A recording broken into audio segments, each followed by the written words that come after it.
What's going on, guys? Welcome to another episode of Thursdays. Thursdays with me.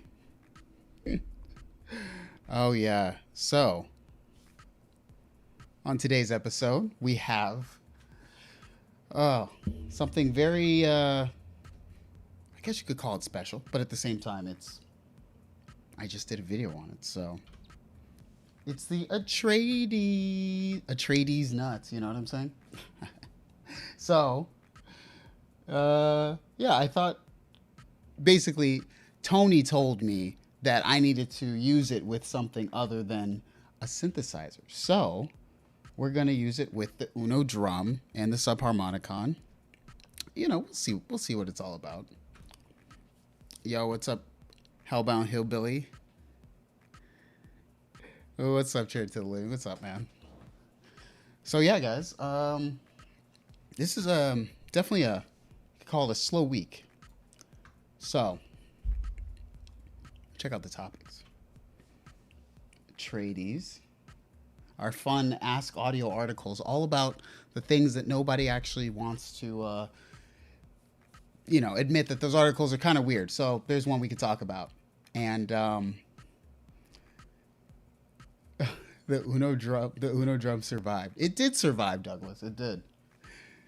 And yeah, slow news week. But I kind of want to talk about some shopping, some things that I bought, just random stuff, and then of course, classic snake synth at the end. So, what's up, Grimbari? So, as you can hear, I have the super cool UnoDrum. Not my favorite drum machine. Not the worst drum machine. But interesting, you know.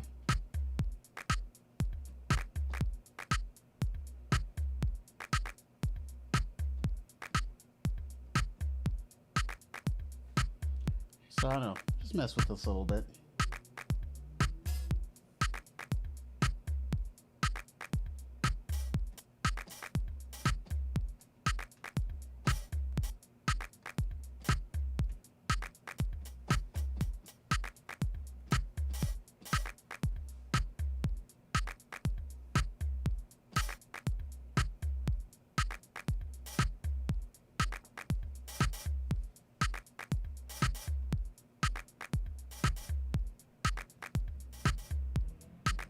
So yeah, in terms of the UnoDrum,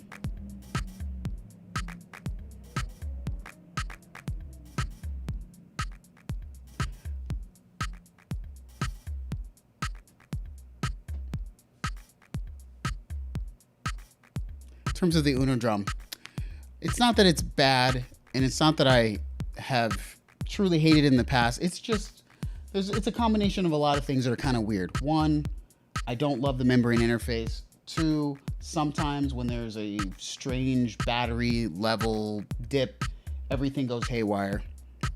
But in general, I'm not against it. What's up, Vitaphone Vision Sound? Now, this is all about the Atreides and how it interacts with things that are not a synth, because in the video, everybody check that out and you got it. So I wanted to kind of see what would it do on something like a drum machine. And you're about to find out right now. So we're just going to listen to before, and this is with the Atreides. Now, I want to talk about how this is set up. So, right now, the Atreides this is going out exactly the way that I would do a guitar pedal in general, minus one thing that I had to dim because of the preamp that it's going into. And the Atreides output is very loud. So I took the UnoDrum into the Atreides, out of the Atreides into a direct, into a DI, a radial DI, out of the radial DI into Focusrite ISA 1, and then it's going out of that into a compressor, but the compressor is not really engaged. It's not up like that. So that's what you're about to hear, just so you know. This loop through the Atreides into a preamp.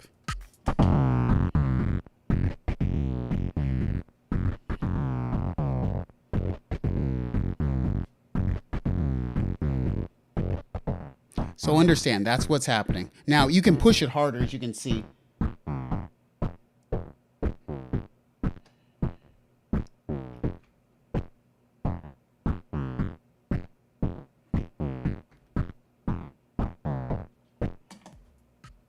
I have to kind of get levels matched and whatever. What's up, Catherine? And what's up, Mike F? So yeah. Is it usable on drums? I mean, you guys tell me.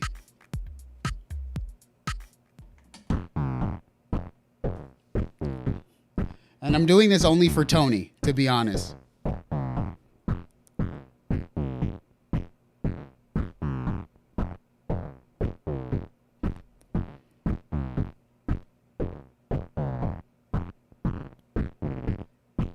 So like, obviously we have sensitivity. The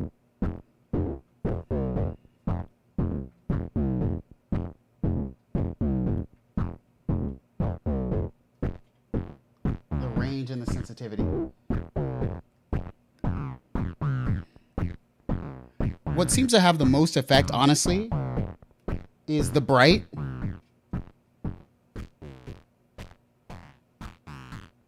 Which cuts all the bottom end for the most part.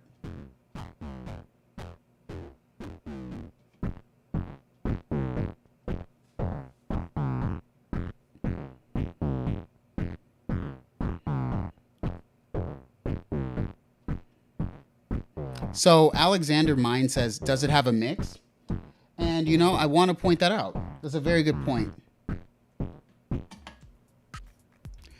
I think that that is the one problem with this pedal overall. I would rather the volume. Well, you can't have the volume without. I mean, you can't have a mix without the volume, but that's the problem. I think that the pedal would be much better off if it had a wet and dry, but it doesn't. So you're stuck with what is essentially an always on effect at 100%, but just affecting the envelope levels and I guess you could call it like modulation within it. And that's, I think that's the problem, honestly. I think it's cool, but I think it's actually cooler on Synthesizer. But Tony, who's always in the chat, Tony wrote me and was like, hey, I think it'd be cool if you used like drum machine, like made a whole thing through the pedal. And I just think like this pedal is just it's too unpredictable and weird. So also I think maybe we should listen to like just some individual sounds through the pedal. So obviously we can just pick drum sounds here.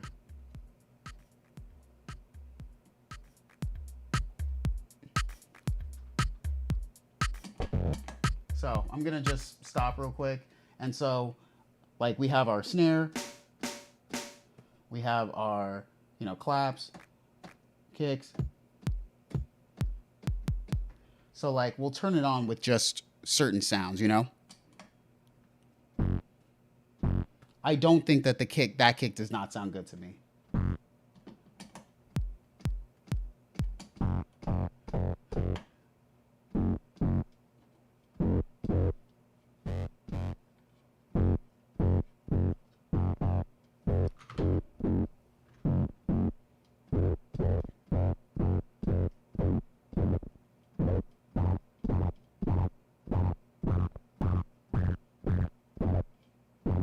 So I'm gonna go. Not a big kick is not the one.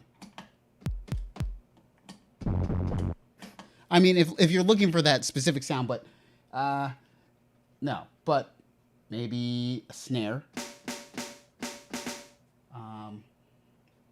Maybe we will.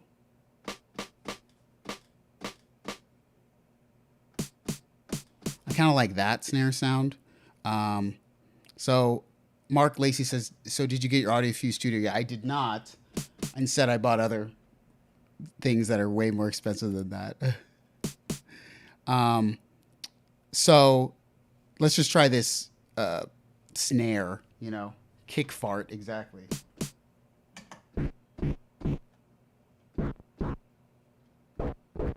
I remember when I was making the video, I got these sounds that were just so much like a duck. I wanted to just put like a duck, like in the video.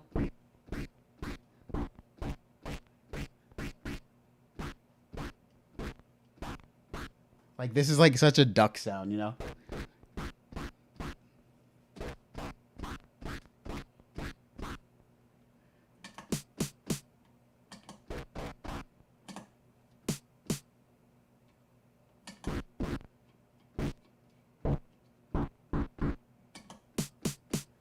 So let's just play this pattern again.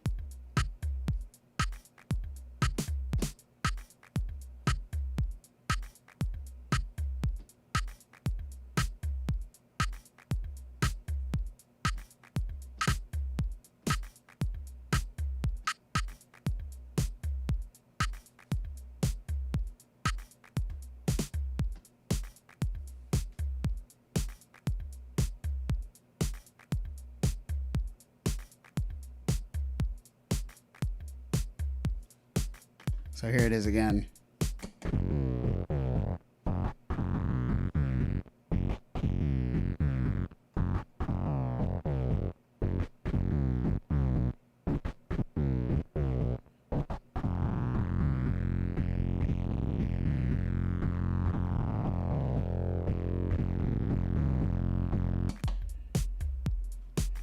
So,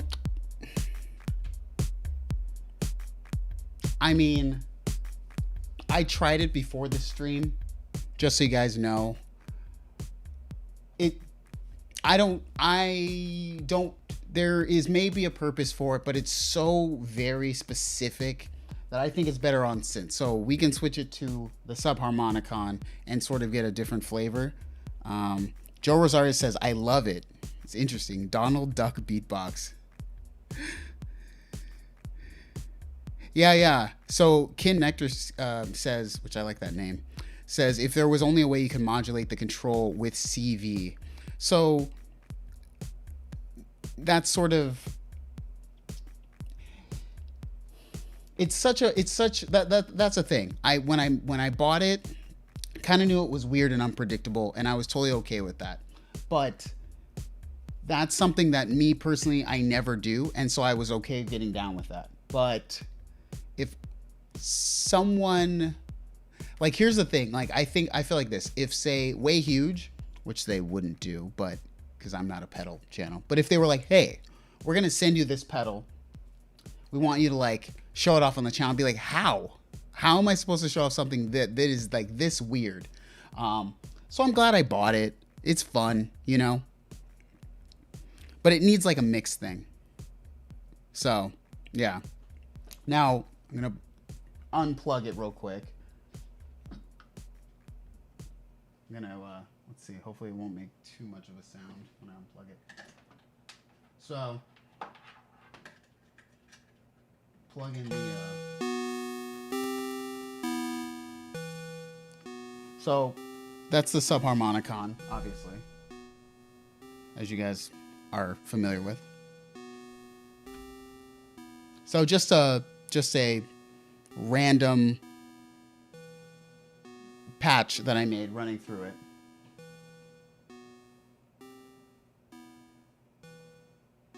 And I think that this is better for the pedal in general. See, we're already having this battery thing. These are like pretty fresh batteries. I don't know. I'm not even gonna go into it. Anyway, so obviously dry.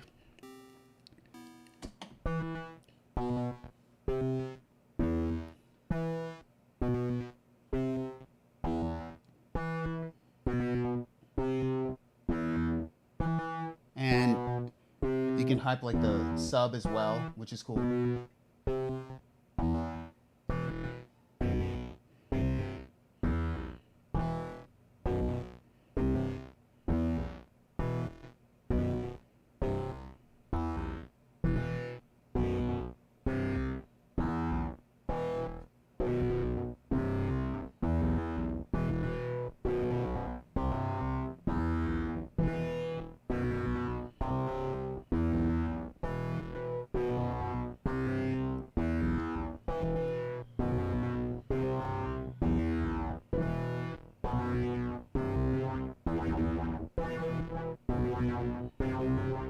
So I think this is where it is better, you know? It's all the way open at this point. Now, I will say,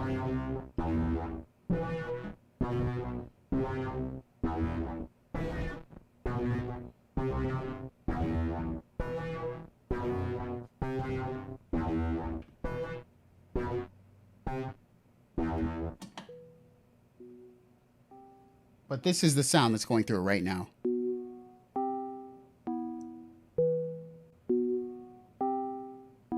Literally.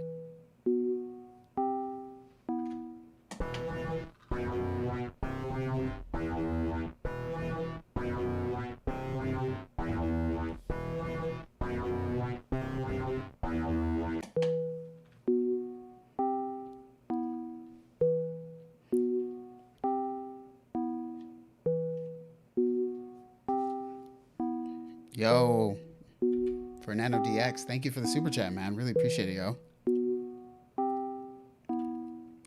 And it says, how about Hillbilly says, or wait, Connector says, like if you put just sub bass through it, it would give you a fat sound with the sub bass still, or would it give you a higher pitch sound output?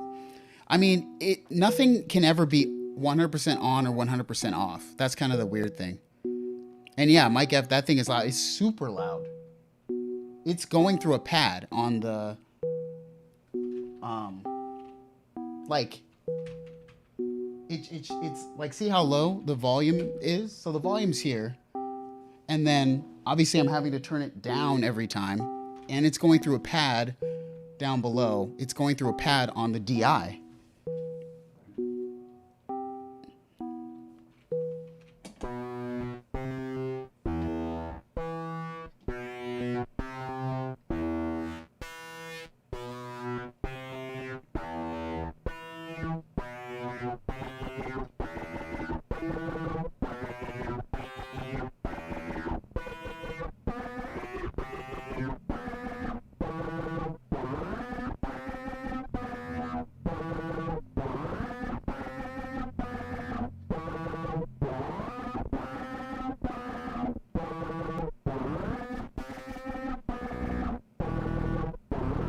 Obviously, the Uno is doing weird stuff, as you can see, again.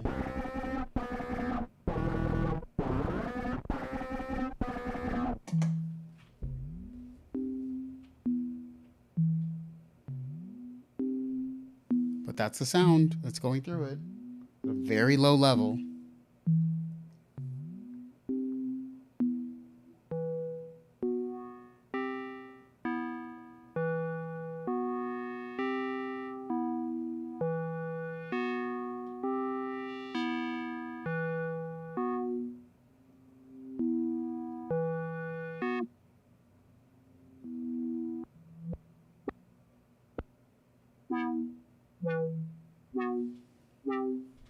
Yeah, it's pretty nasty.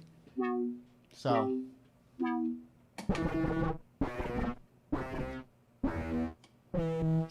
I'll say what I think about is sub bass makes sense.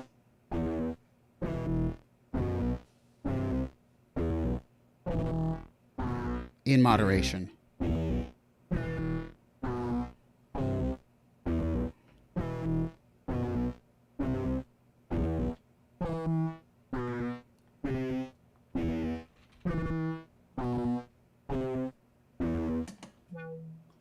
Now, if you guys want, give me 1 second. You can see how it sounds with guitar. Give me a sec.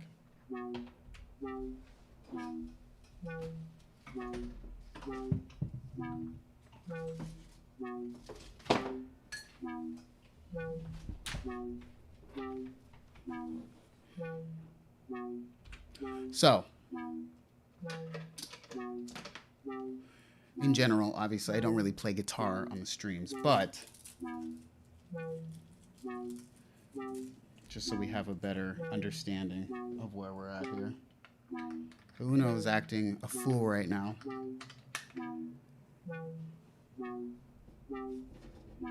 Shared Living says, I think it's kind of cool. I mean, I think it's cool. It just needs, I think it just needs wet to dry. Well, the Uno's dying because it freaking can't do anything without batteries again. Sorry, guys. Oh, wait, that's out. That's fine. Sorry, guys.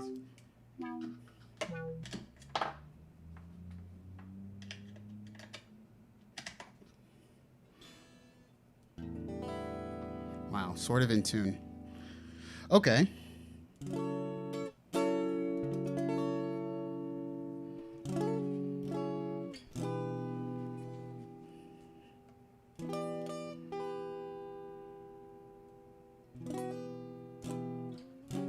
Okay, so, well, just, this is for anyone who's interested guitar-wise. Y'all can get something out of this, I guess.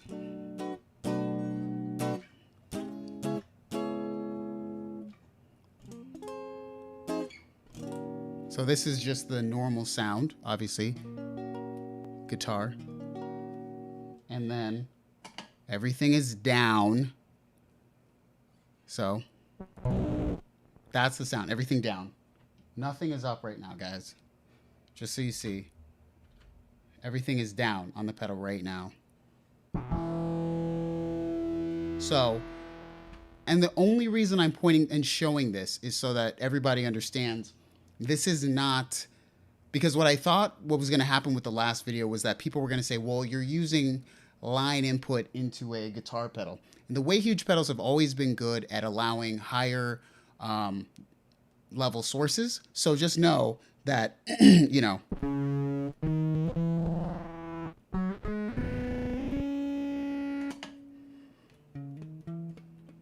oh gosh.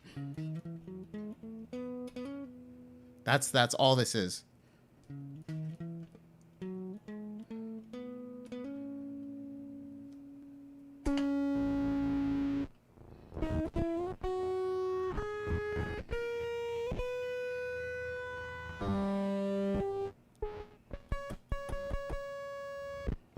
So, that's what it sounds like. I'm gonna boost the sub a little bit.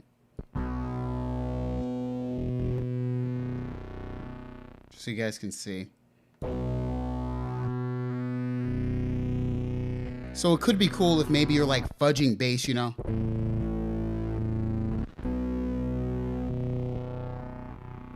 Maybe if you're playing power chords.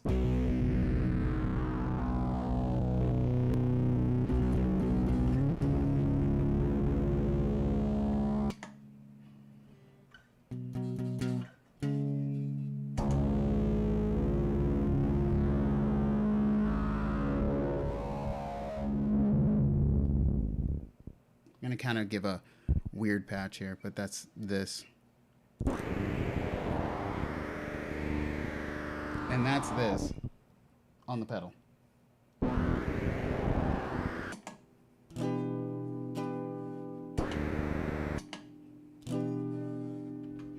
So it's a weird pedal. I mean, there is no real way to like go around saying that it's anything but weird, you know?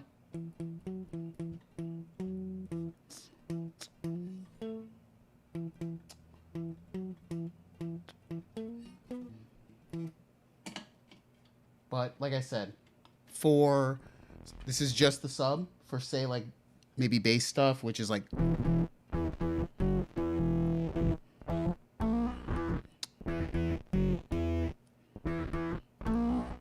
I'm just playing a normal, just whatever, simple little line.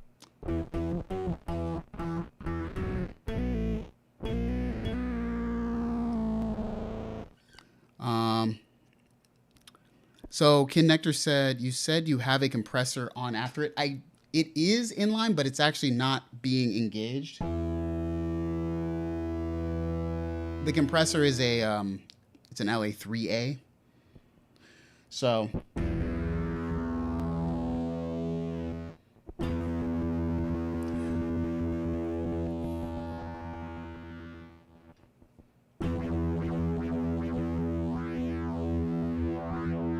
I think you've just got to really sit and find what works, you know? Seems to work better in higher registers for me.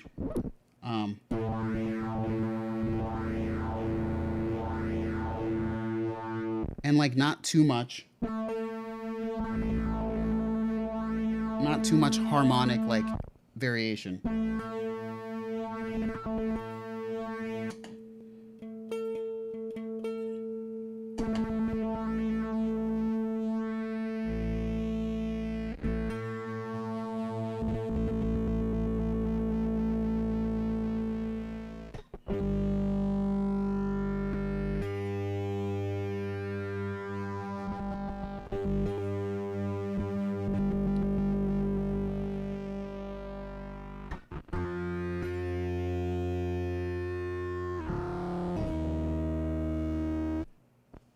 So yeah, I only wanted to point out that I personally would prefer, I think that it's better on bass than things that need a lot more harmonic.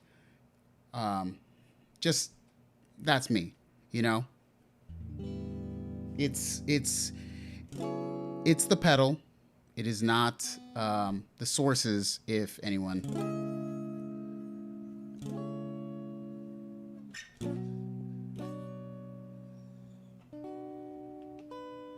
So, yeah, there you go. That's the quick overview of why it's just a weird pedal. It's a weird pedal. It's weird. I was super excited, and I'm still excited to use it, but it's one of those, like, it's, if you talk about like special effects, it's the most specialist of special effects. I think that it's going to find its place where I think it'll find its place much more, in my opinion, in bass rigs, maybe some interesting like progressive or like, something where it's standing by itself because you don't have a wet dry. It's always on and it's always 100%. You're just controlling the volume level, which, for better or worse, I would prefer a mix over a volume. So, yeah, that's that.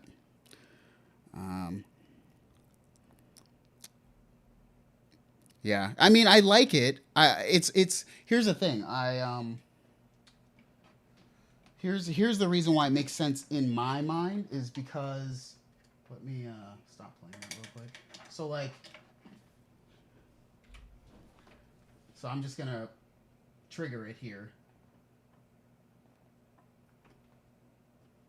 Wait, are we going in? Out. Pedal. Can you please trigger? Going out. Up there.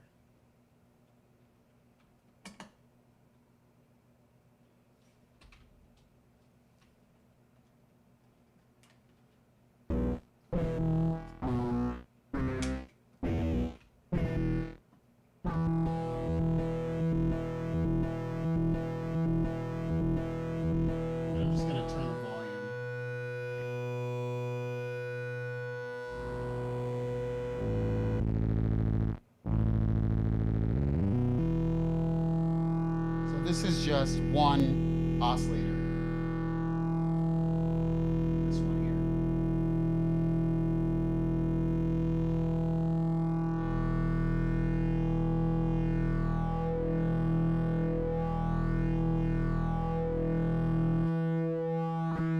To me, that's how it sounds the best, you know? Using it as like a bass sound with a little bit of movement, you know?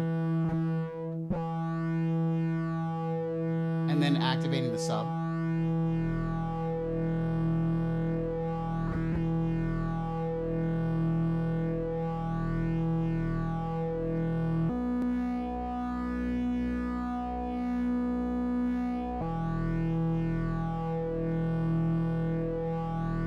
But as soon as you introduce more harmony, right? So check this out.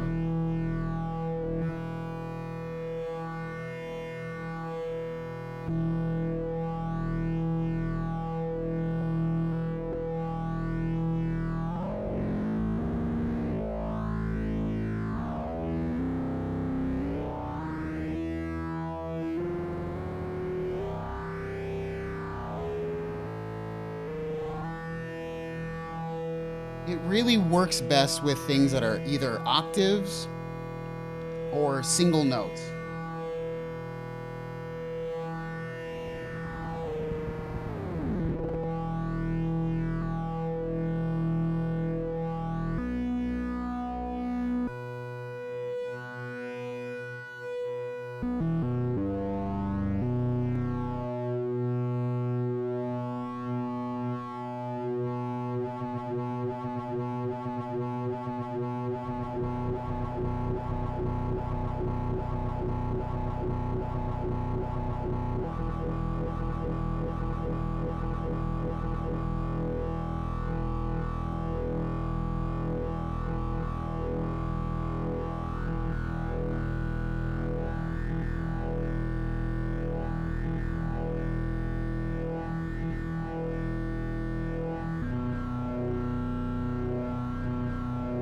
You can see it's not really affected by the filter.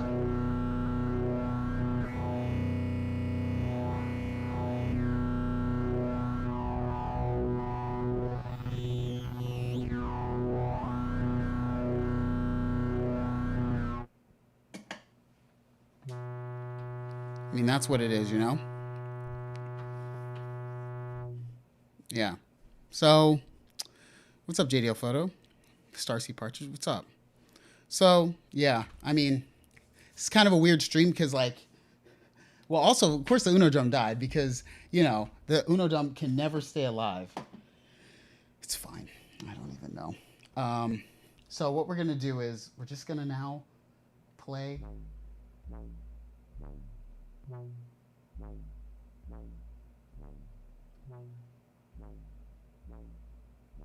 Let's see.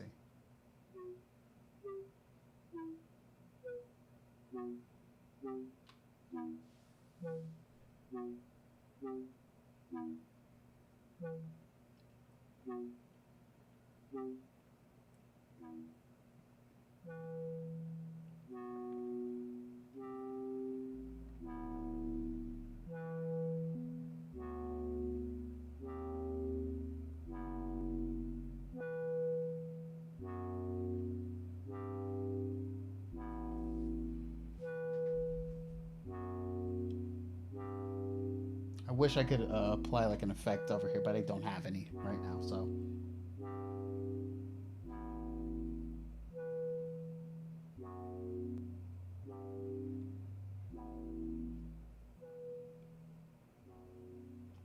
Anywho, for anyone who's interested, now you know. You heard it on a drum machine, you heard it on Subharmonicon, so synth, and of course you heard it on guitar.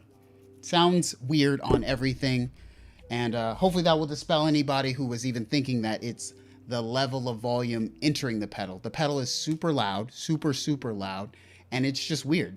Unpredictable, man. So, of course, there's never anything good to talk about anymore, our topics. But let's look at this fun article from Ask Audio. Let's give them another try. Let's give them another try. I think it's only fair. So, I just wanted to see what you guys think of a couple of things here. So, first off, the article is entitled, Straight to the Living says, how much does it cost? I bought it for $200 on Amazon, which is fair. I prefer it because if I was going to go with something like a pedal that I've had before was, I had the Green Rhino, which is a overdrive pedal. So I kind of got rid of that because I don't use overdrive out of the box like that. So this is something probably I'd use more. I could just see myself for some reason using it.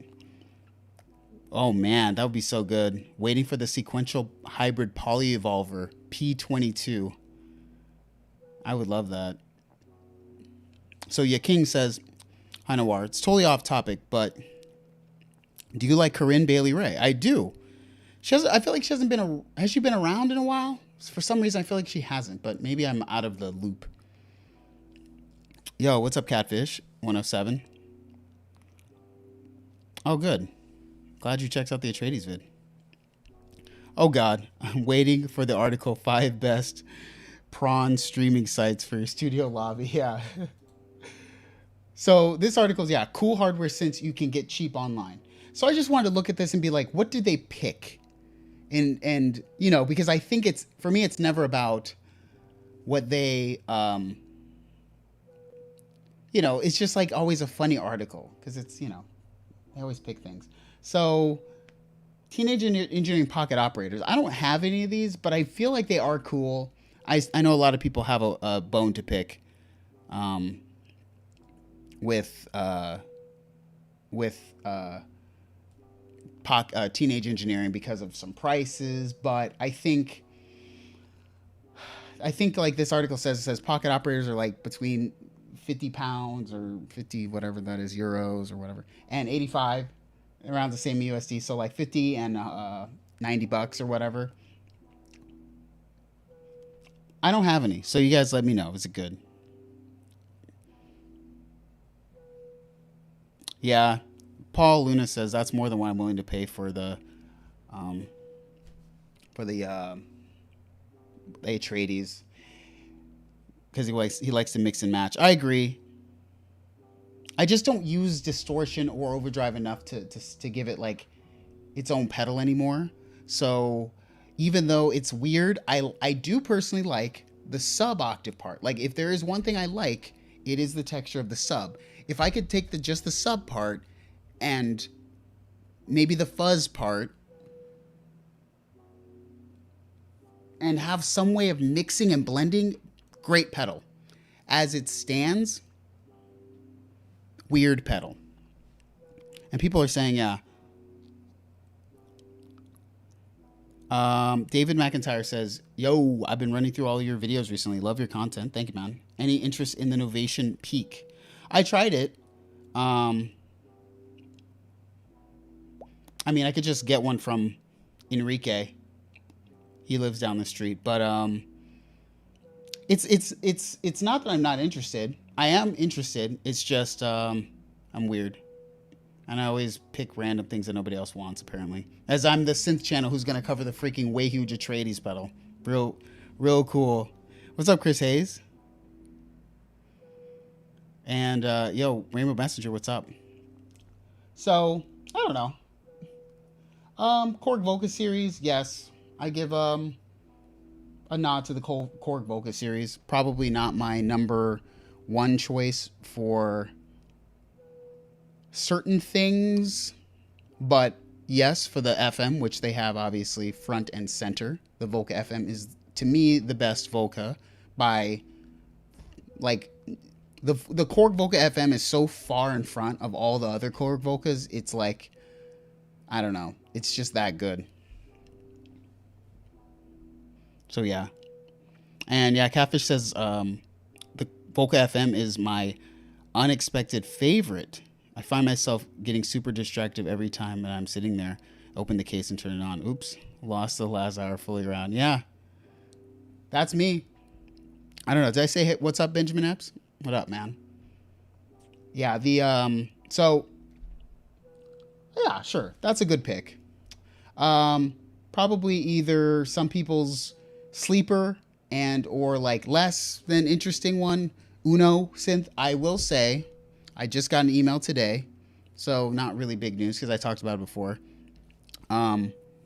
IK Uno or IK Multimedia sent me an email asking which one I wanted to try out, and I said I think what I said to them, because they were like, do you want us to send you the IK Uno Pro keyboard or module? And I said module, because that way I can put it into, it's going to make sense in a video where I compare it to the old one, because I did the module and that's all that existed. So for me, is the Korg Uno synth like good for the money? I would never buy the Uno synth now. No. But I think there's better options. I'd rather have the Sculpt than the Uno. I'd rather have a lot of things than the Uno. But it's just because of the interface, and I don't like a lot of things about it. So June Yang said, did you get a new desk plant? No, same old ones. Dustin Cassidy, what's up, man? So, have you tried the vocal drum? I have, but I'm like a harmony guy, you know. So I like a harmony. Treaded to Living says, Andrew Huang went to space this morning. Yeah. You know what's crazy? Here's the crazy thing about Andrew. As a friend of his, you just never realize. I sort of realized it, but you don't realize, like, he's like so far away. I mean, I know it's like the moon and he went to space in the video, but he's like so far in the like stratosphere. He has 2 million subscribers. He's been going so hard at this for over a decade. But it's so effortless. I hate how effortless he makes it. I think about how terrible my videos are compared to his videos. He's just so good. So, yeah. I also got to be in one of his music videos. So, Sparkle Mountain, I'm in it. I'm very excited to be in an Andrew Huang video. So, I will forever remember that. This is interesting. The new Tech NT1S, NTS1. This is something that I'm going to get. I'm probably 100% going to get this. It's $99 on Amazon. People have consistently told me just get this thing, and I'm sort of just being a lame-o and not doing it. So I'm going to get it. I will buy it on Amazon. I will check it out. I'm in a buying mood now. You know, I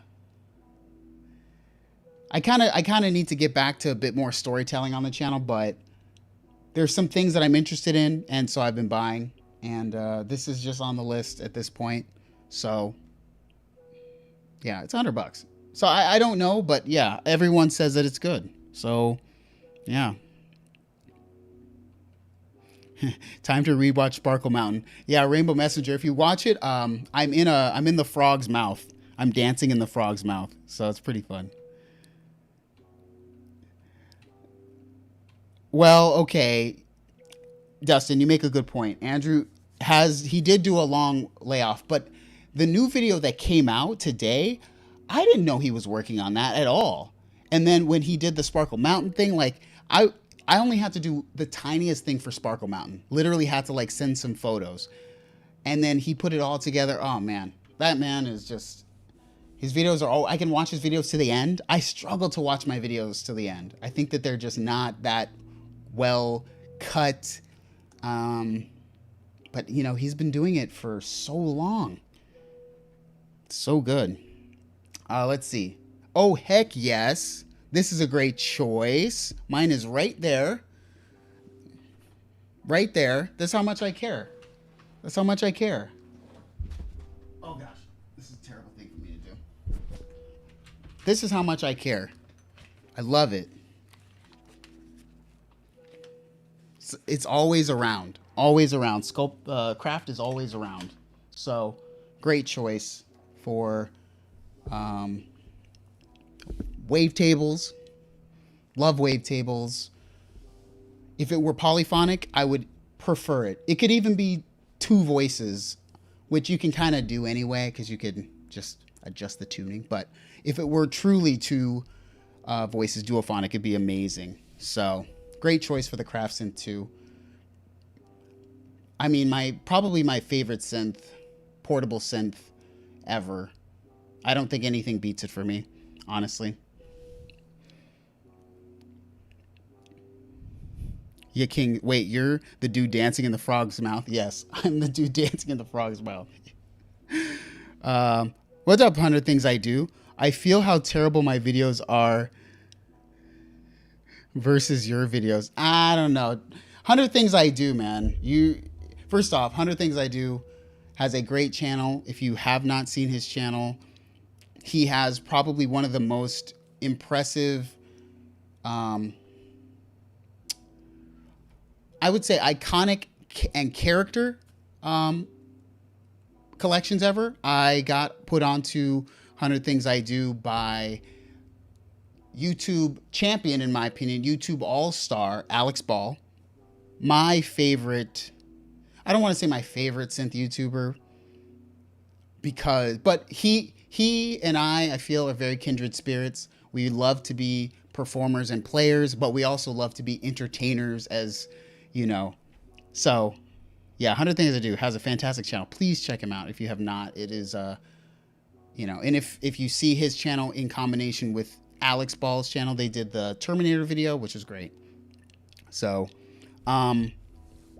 so Miles Dolding says the point of the Volca FM, if you can, the point in a Volca FM, if you can just use a free VST like Dex. I mean, isn't FM synthesis digital anyway? So what difference does it make? First off, thank you for the $5 super chat, Miles. So for me, I think that the argument I always make, for me personally, is that I'm a person who uses computer screens all day. And the last thing I want to do when I'm making music, even though I use a DAW, is I want to be able to take my focus away from the computer screen as much as possible. So the synths that I prefer the most, there's a reason, like I made a point in the video about the Prophet 6. Why would you pay 3 times as much for a Prophet 6 than you would pay for a Hydrosynth, right? The Hydrosynth, well, it's digital, and I know it's not a comparison. I'm just going to compare feature sets. The Hydrosynth has 8 times as many LFOs, like way more algorithms, way more. It's far and beyond a better synthesizer, right? Well, by feature set. But for me, what I enjoyed playing is the Prophet 6. And think about a lot of digital synths. You could just pull up you could use Retrolog in Cubase. But I'm just moving the mouse. For me, it's all about what gives me the most fun and maybe removing myself from a screen as possible. And those are a lot of the synths. So for me, I mean, it's a little like LCD screen with 10 characters.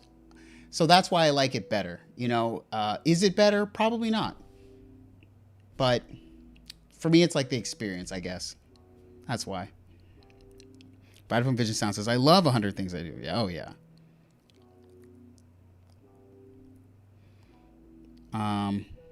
Yeah, Alex Ball rules. But you make a fair point.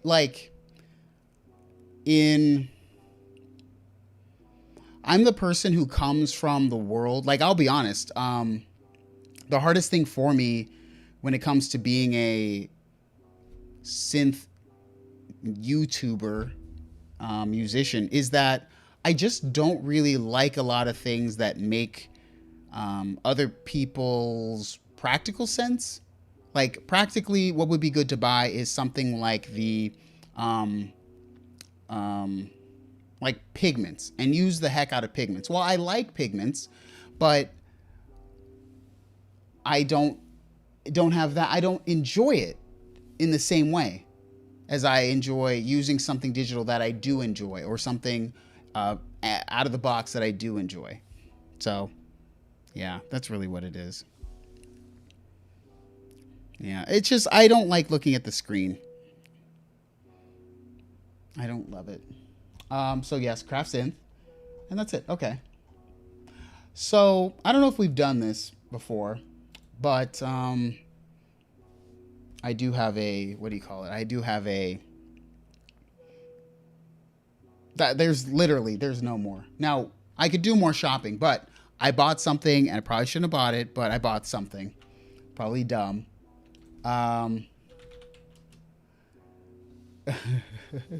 It's very expensive, but I wanted it, so I'm using it now, and too bad. So I bought, instead of buying all the things that I should have bought last week that I talked about. I mean, I'm a video guy. I love video stuff. So I bought an IRIX 45mm lens, which I'm using right now, and nobody can probably even tell that I'm using this lens instead of the other lens that I always use, but I'm using this lens right now. And yeah, so I don't know if I can go shopping for a while since I just bought a $1,200 camera lens that will make practically 0% of difference. But this is how I think about synthesizers. So hear me out. This is how I think about like a lot of synthesizer and stuff. Like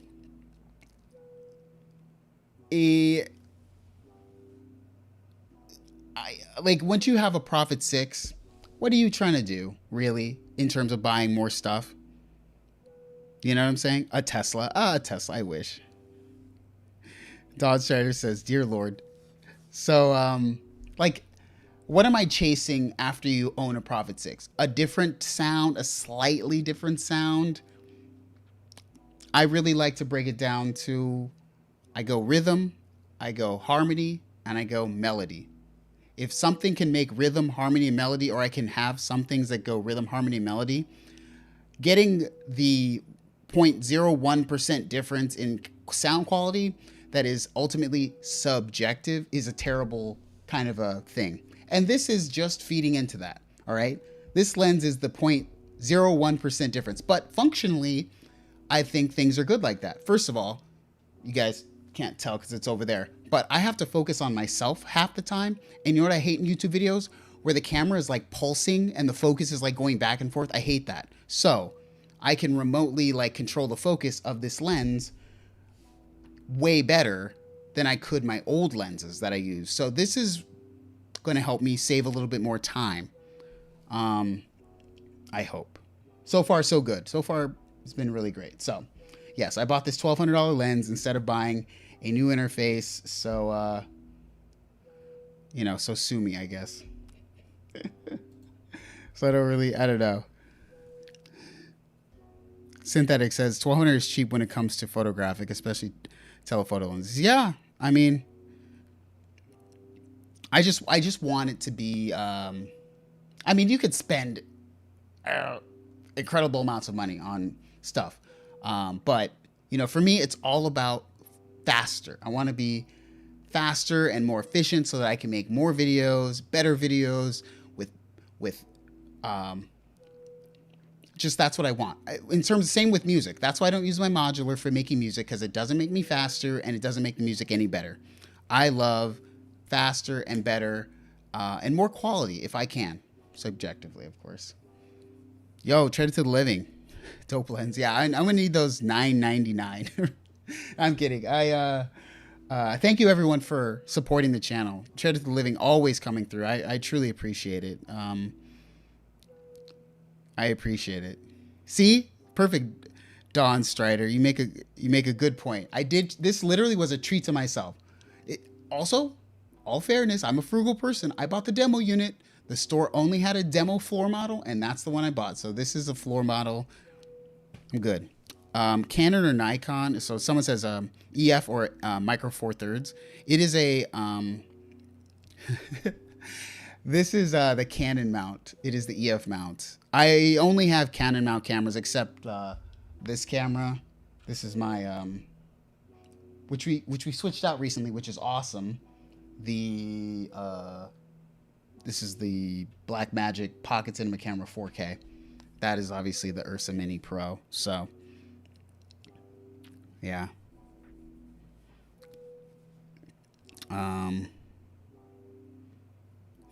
Got to get on the NFTs. I don't even know what that is. I know I keep hearing about it and I'm like, I don't know.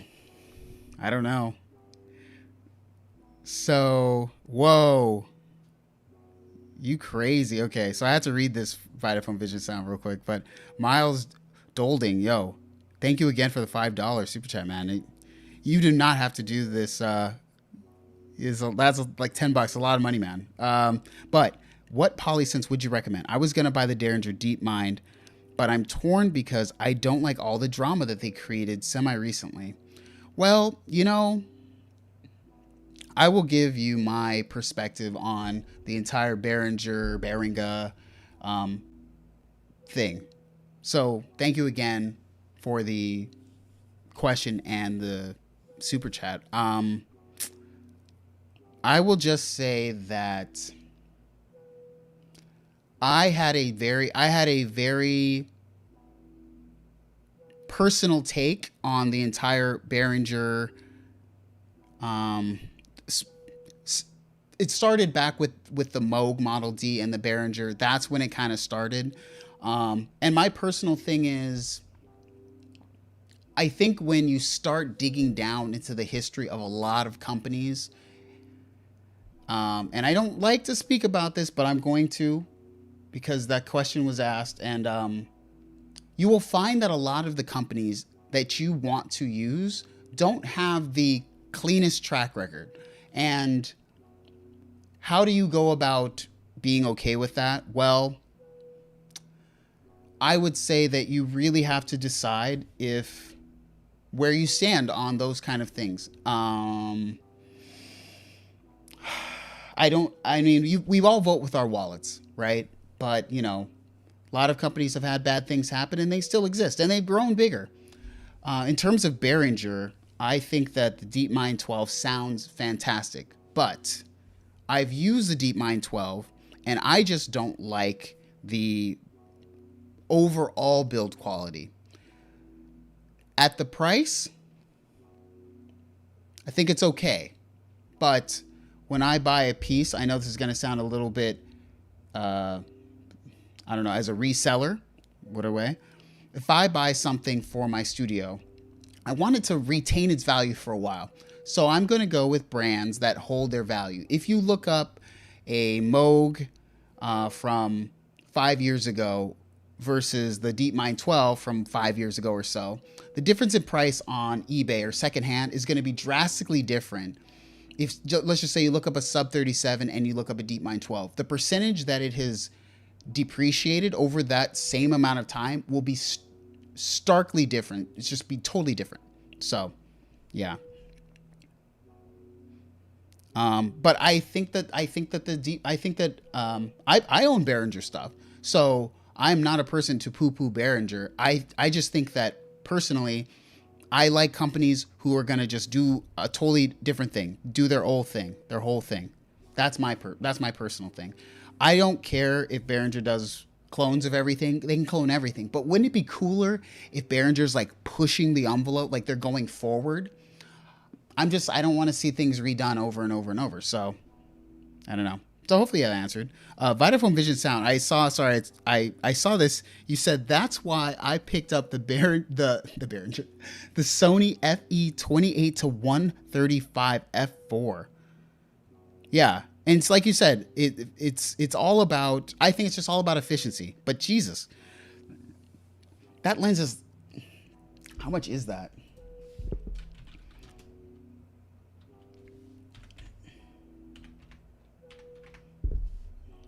Oh boy. I mean, on a deal, on a solid discount, I think it's worth it. 28 to 135 f4 constant. I mean, you can't beat that, especially if you're putting it on like a full frame. I mean, it's not bad. It's not a bad deal. And you can use the PZ, you can use the power zoom. It's a good deal.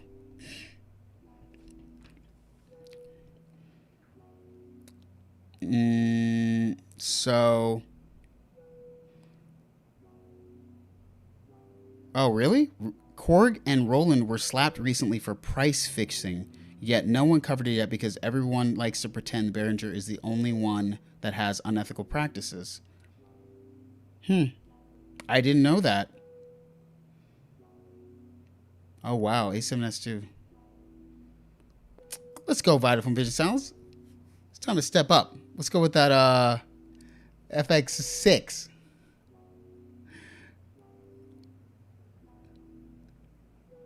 So I don't know. This is news to me. Price fixing.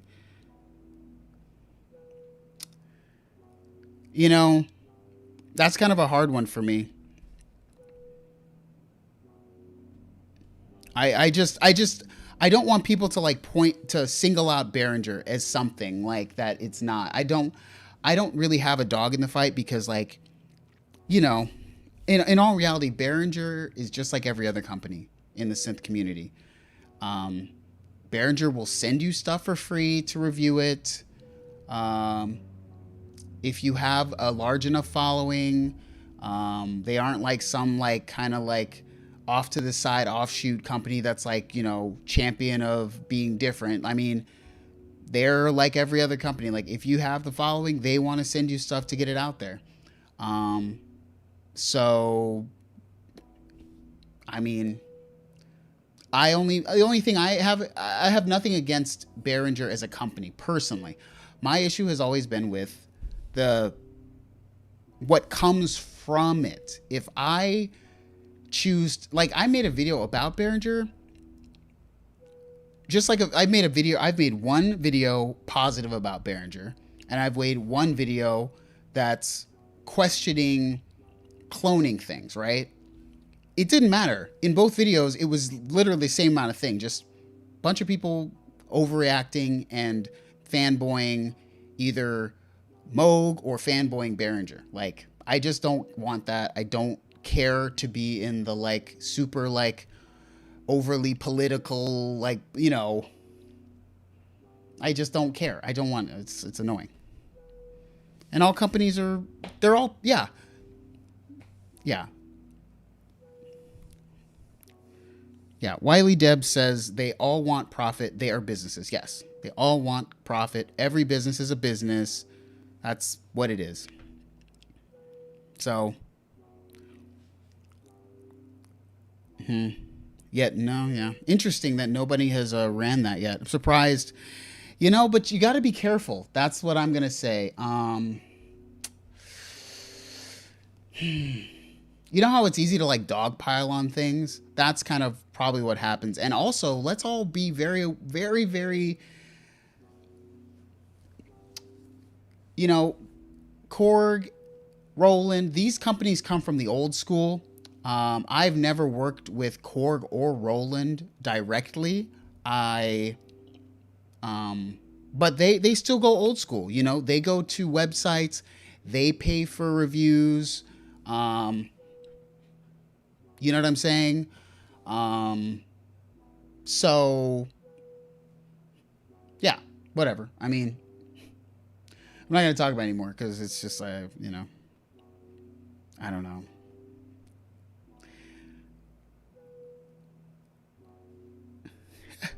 Connector, thank you. Original question was, what polysynth do you recommend for the same price as a Poly D, as the Behringer DeepMind? I mean, I know if you're analog purist, it's not going to be easy to find something with that same kind of price to performance of the Poly.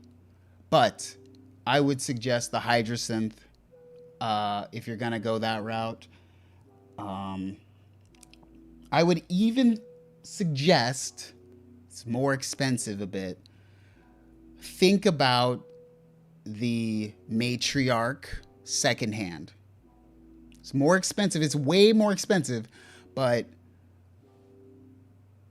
those would be my choices if I'm going to legitimately say I want something in that area.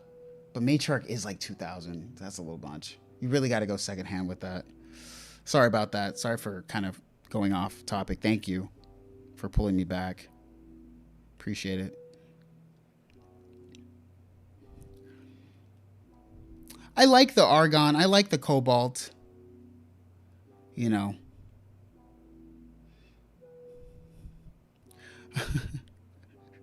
I know. I got to get back on my cider, man. I felt like I was like breaking out and like my skin was breaking out for some reason due to like all the cider I was drinking.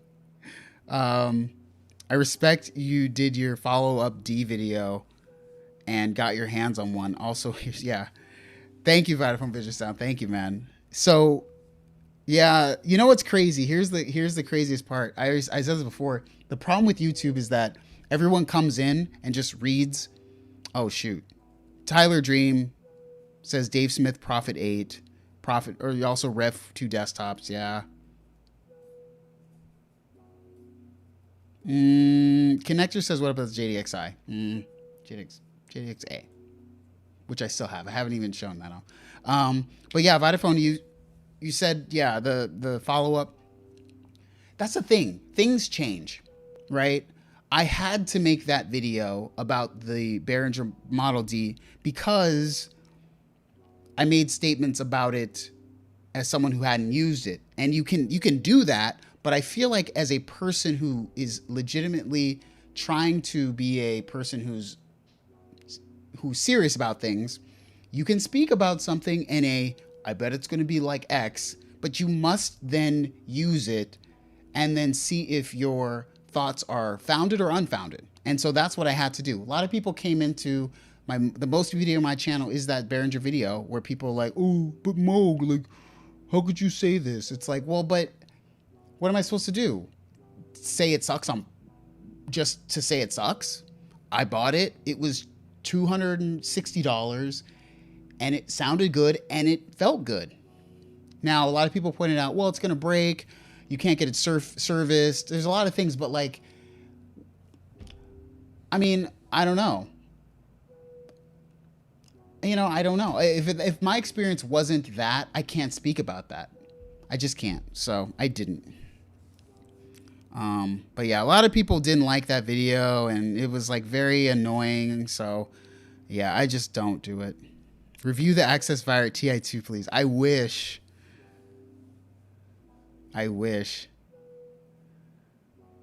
Prophet 10. Oh boy. You're saving for the Prophet 10. Oh man. What's up, Theat? Yeah, and Synthetic says dual Tetras are better than the Prophet 08, and I also agree.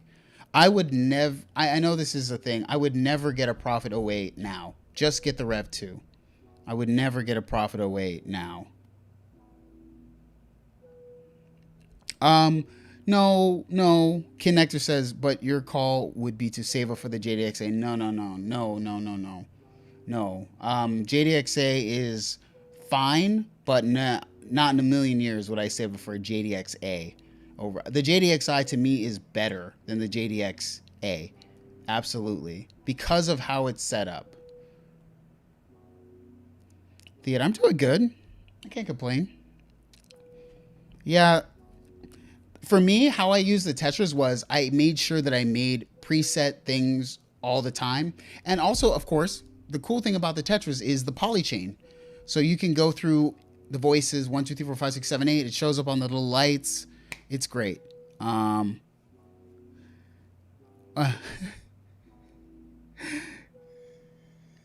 Well, you know, Shankphonics says,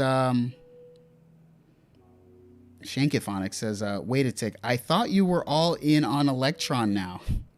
The Digitone didn't stick. I have them. It's right here on the floor. But yeah, I just haven't got it. I haven't found a reason why the Digitone is so great. Personally. So we haven't done this. We gotta do the classic synth. Now, I think this is an interesting choice, not because of anything specific, but I don't know. I chose for a reason that I'll explain. But classic synth. Hey, the workflow getting you down, yeah. Is the Mini Moog Voyager classic synth? Not the original Mini Moog. This is the 2002 Mini Moog Voyager. Specifically. Any model. You can pick the OG, the old school model. Of course, you can pick they have a lot of colors. This is the old school version. I mean, I guess the XL counts. I mean, the synth was like created for like 10 years.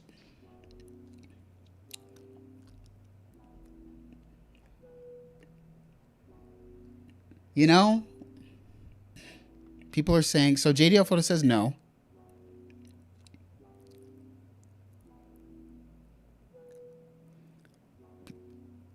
Easy, yes. Absolutely. Yes. Hell yes. Such an obvious yes. Okay.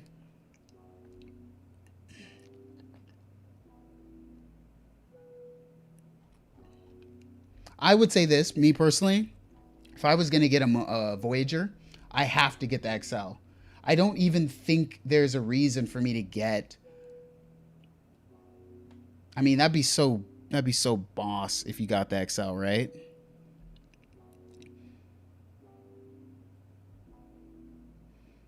It slays modern Moogs, okay.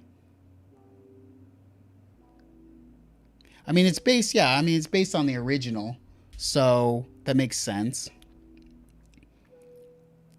It was another one in every studio when it came. Yeah, yeah, yeah, yeah.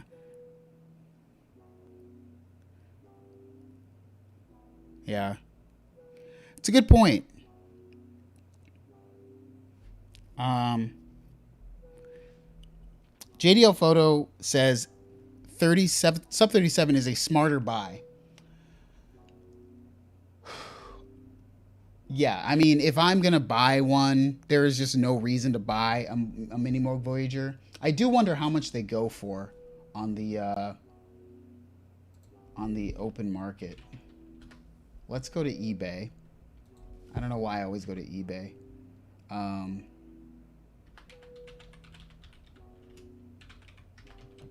I guess I just want to see what they sell for. Oh boy. Still?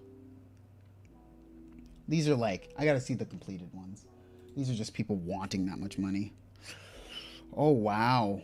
I am very surprised. How much was a Moog Voyager when it came out? Jeez. How much is this an XL here? That's actually probably not a terrible price. $4,500. Can we please go to the thing?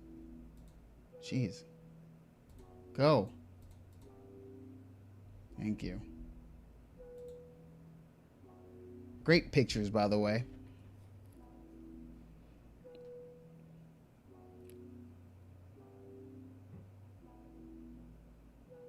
Reverb historical? Okay.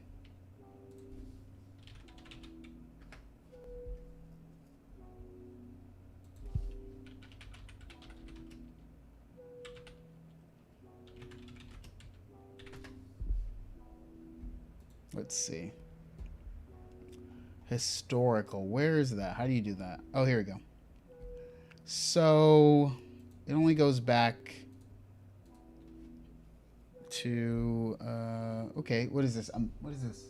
4,000. So it looks like right now it's actually at an all-time high. So it clearly looks at the wrong time. What is your opinion on Serum? I like Serum. I just don't use it because I don't use a lot of VSTs, but it is good. I like Pigments better than Serum, though. Wow, this was a good time to buy. Oh, wait. Was this like right at the... Was this at like the recession? The recession was somewhere around here, so it looks like people were getting out of there since at this time. But they're back at an all-time high. Over $5,000 average, I guess.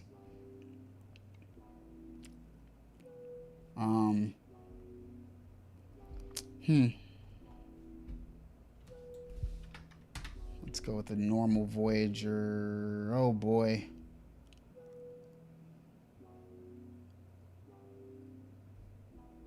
Yeah, I just don't see a reason to get anyone except like, I don't know. So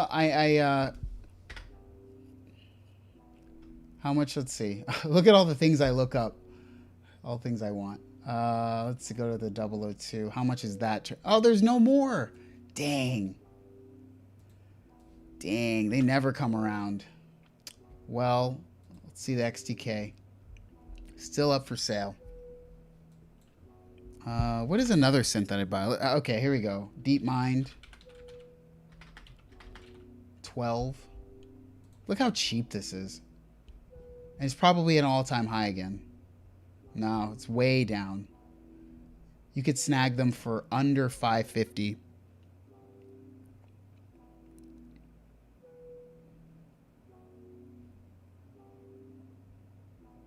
So right now it just looks like Behringer DeepMind 12 for $600 to $750.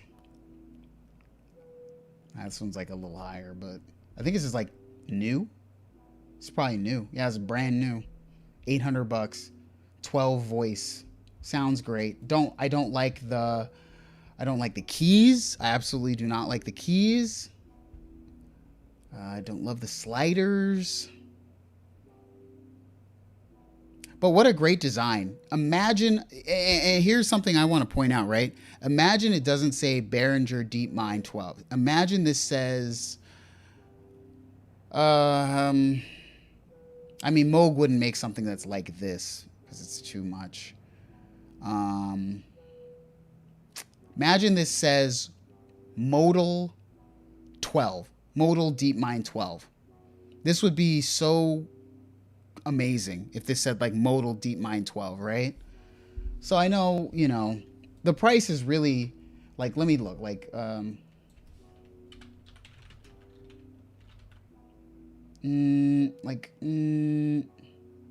is Argon? No. What's the other one? Cobalt? This one? Like, think about that. Like,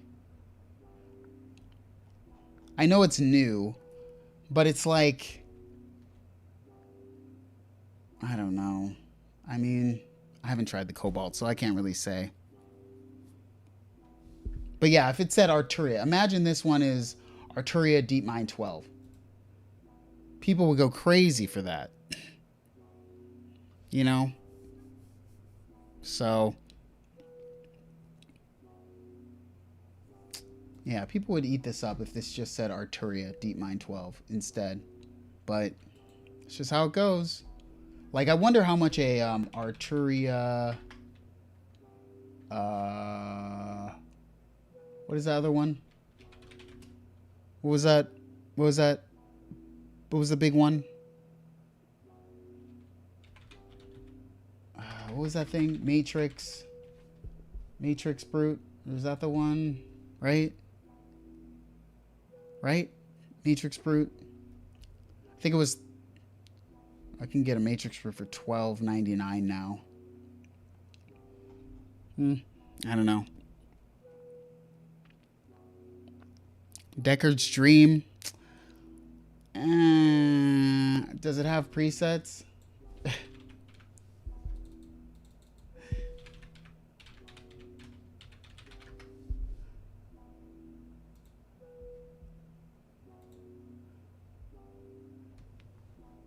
Does the Deckard's Dream have presets?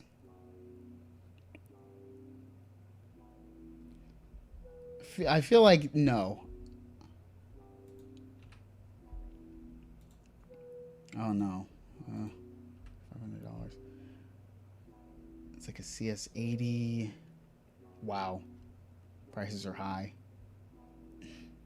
Oh, it does have presets? Okay. The new one does.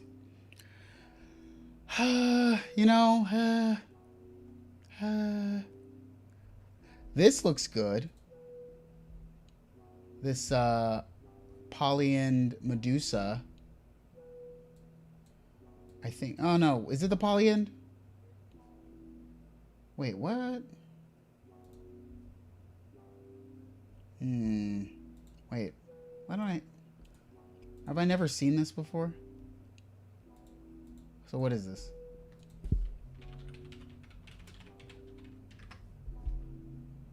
Maybe I've never seen this before.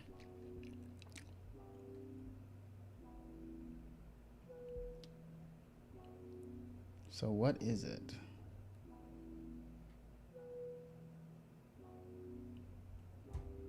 Yeah, because it has the dread box, analog filter, 2-pole low pass, 4-pole low pass, high pass. I would have appreciated a band pass in there. Analog noise generator. Analog. Okay. Whoa. Okay. This is interesting. I haven't seen this really. Huh. Interesting. What did I see? The tracker? I think they wanted to send me the tracker, and I was like, I'm not really interested in the tracker. But this Polly and Medusa seems interesting. Polly is with Dreadbox. It's a Dreadbox collaboration. When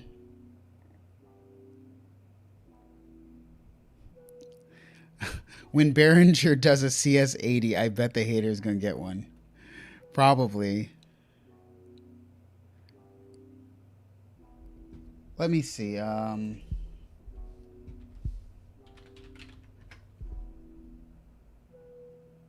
Well, let's see.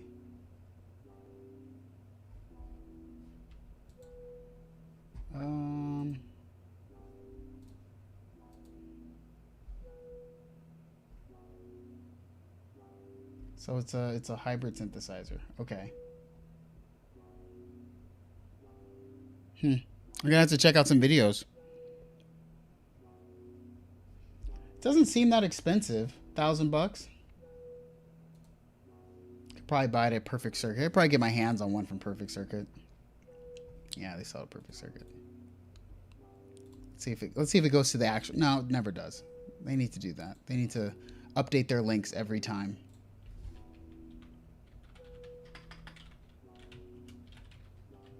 It's only $800. Out of stock, though, of course.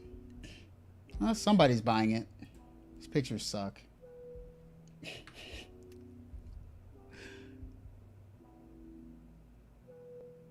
I mean, this sounds good. Analog oscillators and wavetable oscillators. I mean, that's right up my alley. Plus the filter. I don't like squares like this. I'm a terrible person. I hate squares like this. But maybe I could figure out. How many voices is it though? I guess it's a 3 voice probably. We'll see. We'll see. It's interesting.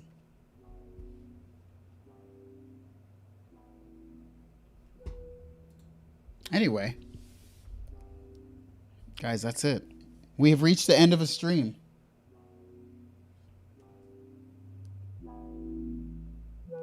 I just want to do one thing.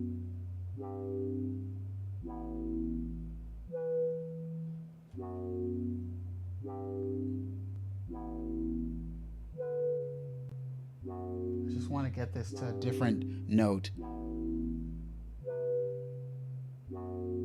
Yeah, that's okay. That sounds fine. That sounds fine. Anyways, I'm out of here. I don't know if I have anything else to say, you know. It was a good stream. Hopefully there's more news. It's been some slow weeks here, but, you know, hopefully you guys enjoyed hearing the wildness of the Atreides pedal. It's something. It's something. Anyways, I'll see you guys next week with hopefully more, I don't know, more stuff. I'll probably bring out the JDXA next week. So, thank you everybody for the super chats. Totally unnecessary.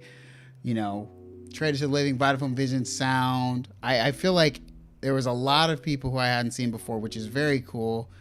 So thank you. Hellbound Hillbilly came through. Chris Epps came through. 100 Things I Do came through. Oh my gosh, I can't remember everybody. JDL Photo came through. Chris Hayes. God. The People versus Behringer video. Uh-oh. All right. Also, guys, check out Vitamin Vision Sound's video, The People versus Behringer video. Why have I not done that? Give me a sec. I feel like wait a minute. Should be.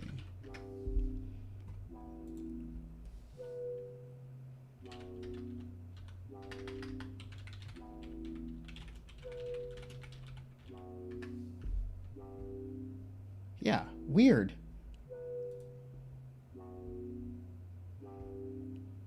This is weird. I don't like how YouTube works sometimes. Anyways, guys, check out Vitamin Vision Sound's channel if you haven't. People versus Behringer video. I'm gonna have to go watch this. I don't know why it didn't pop up. Oh, I guess it popped up in my feed a long time ago. Okay. Anywho, check out the video, guys. Always insightful.